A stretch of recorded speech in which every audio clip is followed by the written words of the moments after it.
hello everyone, myself Advocate Gautam Arshwal, legal advisor at Dial Easy. Welcome to Dial Easy. Today in this video, I am going to discuss, the remaining part of temporary injunction. In the very first part, we have already discussed what are its definitions and what is actually, the term called temporary injunction.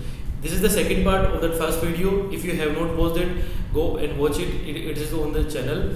And in the second part, we are going to discuss, as I discussed in the last video, that we are going to discuss in the next video, when can a temporary injunction be rejected?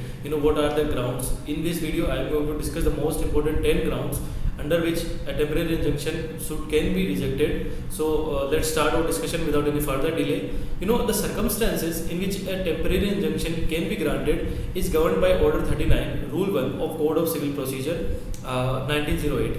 Which will be discussed later, right? Thus it becomes imperative to discuss the instances when a temporary injunction can be rejected. This is, highlighted in Section 14, Section 41 of the Specific Relief Act of 1963. The very first point is, for you to understand, is restrain any person from prosecuting a judicial proceeding at the institution of the suit, in which injunction is sought unless restraint is necessary to prevent multiplicity of proceedings.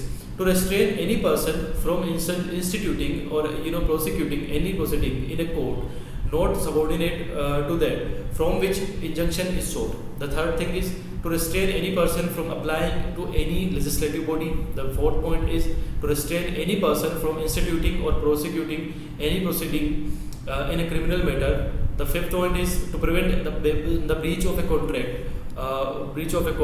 The performance of which could not be specifically enforced. The sixth point is to prevent on the ground of nuisance an act which is which it is not reasonably clear that it will be a nuisance. To prevent a continuing breach in which the plaintiff has a question.